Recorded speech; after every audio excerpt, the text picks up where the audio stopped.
What's up, Bundy fans? Bundy Baz here once again. Welcome. Yeah, the good, the bad, the ugly. It's been a while, so yeah, forgive me. Life has been busy. It has been crazy during this lockdown period. I don't even know where we are in it. Clearly not at the beginning. Maybe somewhere in the middle. Who the hell knows? Maybe we're still in the beginning. Yeah, so I must be honest, life has been busy, and yeah, again I'm left a bit speechless. So I started this, the good, the bad, the ugly, and I started out in the beginning all for the president, you know, all like, whoo, cool, kudos to the dude in charge. He's made a decision, he's powered up, we're all going to get behind him. And I think for the most part all South Africans and all people did, and everybody around the world kind of got behind the presidents and the people in power, and agreed that it was a good thing. And then in my other good, the bads, and the uglies, I did ask some questions. I never really got to any points, but I did ask, you know, what ifs, and, you know, what's going to, if things carry on, they could go ugly. And yeah, go check the others if you haven't. Yeah, help me out, because I haven't checked the others, and like I said, normally I do a bit of prep work beforehand, but this one I haven't, just because time hasn't really allowed. And yeah, I think I'm just going to have a bit of an honest tin wag. I haven't made notes. I'm just talking how I woke up this morning. So this morning I woke up. Today is quite a I don't know, a significant day, I suppose, in my life. And I like to, you know, put things in perspective and see where we're at according to the life of Baz, Bundy Baz, you know. Yeah, the good, the bad, the ugly. I don't see very much good in what's going on right now. I don't see any good in the lockdown. Yeah, you would have heard I was all for it, expecting massive numbers. There aren't massive numbers, according to what I understand. Like maybe a week's worth of murder people have died due to the thing. So we have 58 people are murdered a day in this country. I don't know what the stats are now because of this thing, but that is murders. That doesn't include anything else: drownings, car accidents, overdoses. The list is long, you name it. However, I did have a discussion yesterday with a mate of mine, Mr. J. You're out there, I know you're watching, thank you. Yeah, we looked at some numbers, because he's a clever oak, you know, and yeah, a bit more math orientated than I am. And man, I don't know, I could quite confidently say that maybe 1,000 people die a day in this country, for whatever reason, but daily, you know. So the thing, 300 and something, maybe 400 now, I don't know. In how many days have we been locked down? Okay, so the bad, that's the bad, man. The bad is it's been a crock of shite and we've been lied to. The bad, the president, I was kind of hoping deep down inside, I wasn't really putting too much on it, but deep down inside I was kind of hoping the president would say something, it being a whatever week, you know, at least on a Wednesday or a Thursday, or but he hasn't said anything. The police minister dude with the hat, he's said quite a bit, but we'll get into that. That's the ugly, man. But we'll say that for the ugly. Yeah, we're still on the bad. So the president hasn't said very much. And then now I hear people are like sort of going, oh, shame the president. You could see he wasn't too happy with what he had to say. And yeah. But let's be honest. He's the president. He knows what's going on. And if he doesn't know what's going on, then he shouldn't be the president. And this thing with this other Zol, have you heard the song? The Zol song, yeah? Put saliva on it. Yeah. So, yeah, politics, man. The bad, the politics. What's, yeah, the cigarette ban. That's going into the ugly. Let's just get to that. Let's stop messing around. I'm 44. I spent the last 20 years in this country, especially as a young adult after school, running around scallum, buying in this illicit drug. The demise of the world. Cannabis. Cannabis sativa. My whole life. Well, 20 years, half my life. Just over half my life we're going into. Just over, now I've gone over the clock. Just over half my life I've run around buying scallum weed. To now be sitting back laughing. Because I haven't had a cigarette, a rolled guai tobacco in over 2 weeks. Because I don't smoke cigarettes, so it has no interest to me, this market. However, I have grown my own, so I'm smoking. I did need to find papers. But now I wake up this morning to hear that our police minister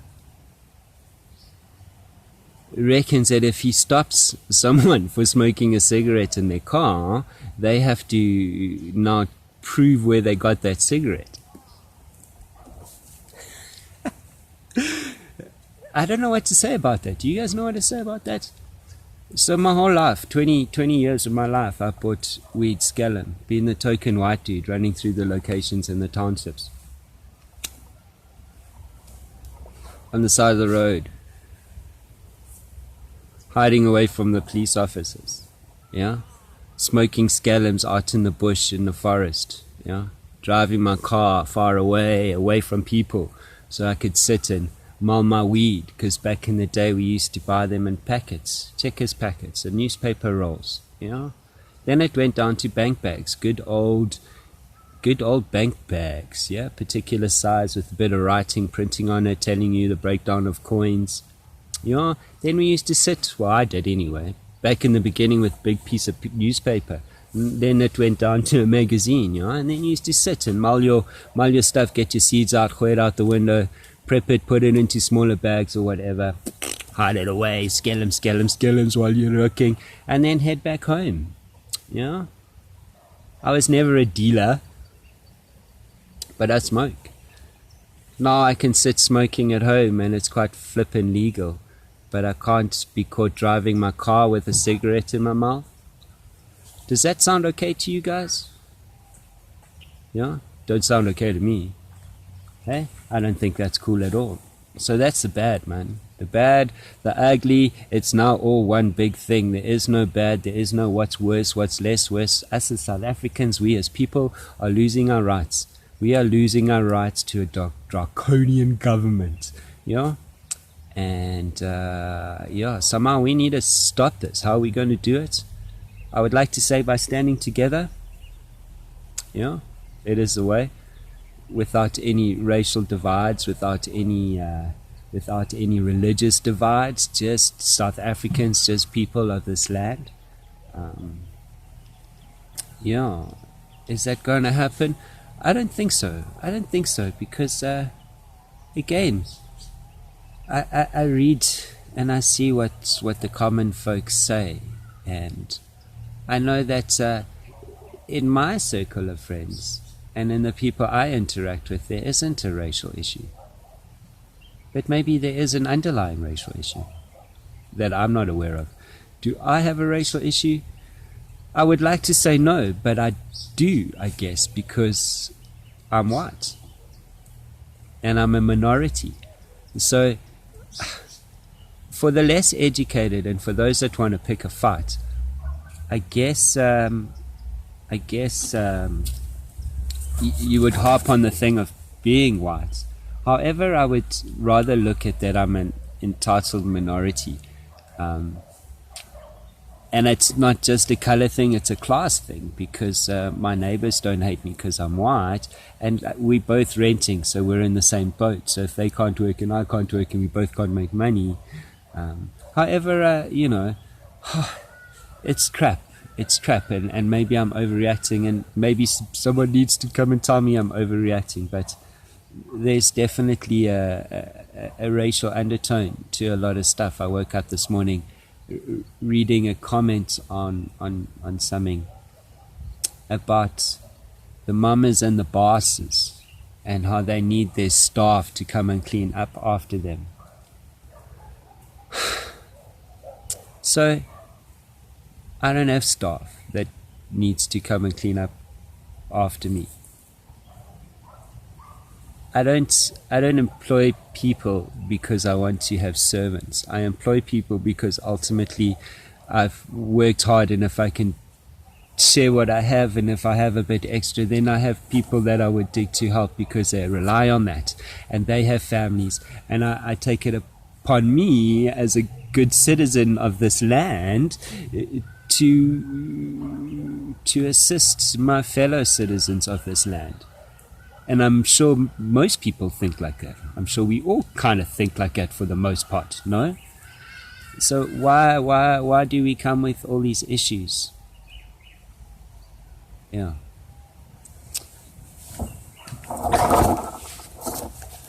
Yeah, I'm the worst. I have issues, and I make it quite known. You know what? I think this altogether sucks. And I think that we're all being taken for fools. I believe that the quo is that the economy, we'll kill the economy and then we'll raise it from the ashes. And by raising it from the ashes, there will be economic equality. Man, there ain't going to be any economic anything. Yeah? Economic equality, we all equal with nothing. I don't get it. I don't get the fact that you can believe that we can be all equal by destroying everybody's livelihood. And again, it brings me back to my point about privilege. My privilege and your privilege are not the same. What you take as privileged is different to what I take as privileged. So, yeah, let's have a quick chat about that. So, to start, what is privilege? And what is white privilege? And what is black privilege? And what's yellow privilege, and Indian privilege, and Pakistani privilege, and Korean privilege, and Chinese privilege? Yeah? Let's define parameters here. Here's my understanding of privilege. If you sit on a toilet, you flush it, you wipe your butt and you flush, you are privileged. I don't care what race, religion, creed, it doesn't matter what planet you come from. If you sit on a toilet, wipe your butt and flush it, you're privileged. You buy toilet paper for your toilet roll holder on your seated toilet, you're privileged. Why? Because the King of France designed that or whatever, man. Okay, there's a whole history to the toilet. If you sat on a long drop or a little house outside your house, are you not privileged? Well, your privilege is different. Are you any less privileged than me? I don't believe it, because I know I have friends that have built their houses in Zimbabwe, for example. So they have a beautiful 3-bedroom house. Okay, let me just talk about one of my guys that I employed for just over 3 years. Has a beautiful house in Zimbabwe. Beautiful. 3-bedroom. Built himself from the money he saved and sent, and we used to sit and go through drawings and look at his plans, and he'd come back and so frustrated because he wasn't building it. He was paying people back there to build it for him. And then only when he gets there did see, getting shafted by the contractor. Yeah, but his toilet was outside. Didn't have an inside. Why? Because for him, a toilet was always outside. So he built a beautiful house without a toilet. So for me, I kind of build my toilets around my house, around my toilet. The differences in thought pattern. Has a beautiful house and he's going to farm cattle, and he has a plan for himself. He's 10 years younger than me.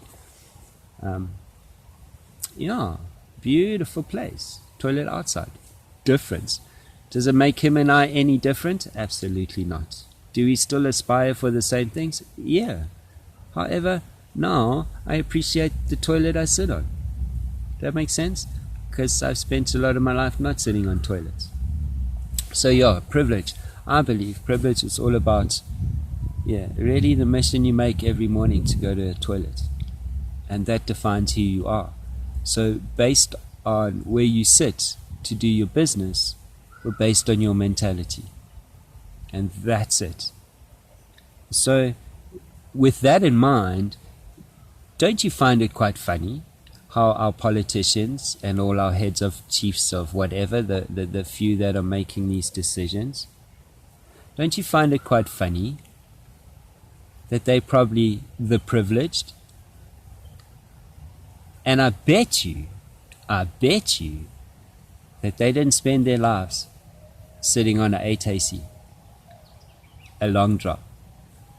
I bet you that most of them spent a large portion of their lives sitting on the same toilet I sit on.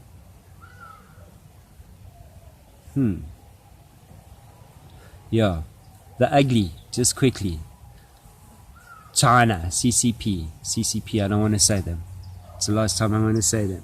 Man, I said a while ago, I've been saying for a while that our relationship with these people are not healthy. And for many years I had this bit of a racist rant that the black Africans were going to chase away the white Africans. And in their joyous time of happiness and partying, they're going to turn around and see that Africa has been taken over by the Chinese. Yeah, that is fast approaching. And I believe what's happening in our country today and the ban on cigarettes and the issue they're having with smoking is directly related to the rules that are applied in China. You're not allowed to gamble. You're definitely not allowed to smoke. And you're not allowed to drink in China. So why are we wearing masks? You know? Because there's a nation of people that wear masks. Why do they wear masks? Because they have bad air? So they want to wear their mask here? Why do they want to wear their mask here? Because they want to hide away from Africans? Us Africans? It's a question. And here's another question, just while we're on that. Get you guys thinking a bit. What happened to Hong Kong? What happened to all the riots? What were the riots about?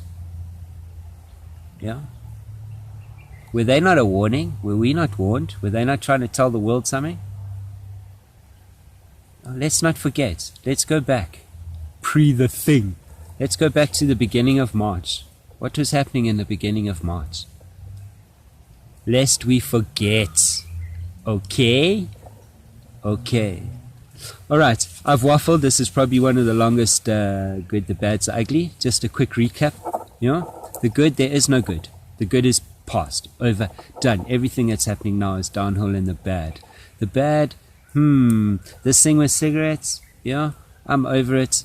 But just the draconian rules that these people believe they can put us under, yeah, what's this space? And the ugly, man, the Chinese, yeah, something's going down and we're losing our rights and our liberties. We're losing our freedoms. And listen, man, I don't need somebody to tell me if smoking is good for me or not, yeah? And I don't need to tell somebody where I bought my cigarettes. And I don't need to tell somebody that I can't wear a short sleeve shirt in winter. Do you know?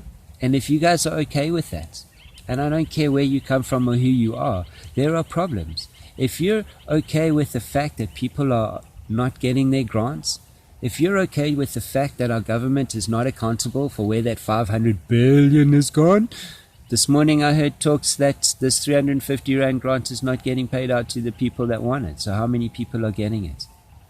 Yeah, let's wake up, people of this country. Let's wake up. There are some good people out there. Open your eyes. It ain't fake media. It isn't fake news. The only people that are fake news, the only fake news out there is mainstream media. Yeah, listen to your fellow South Africans. Don't be a snitch. We're all in this together. Let's stand up. Let's unite. Let's be cool people. Bundy Bears out.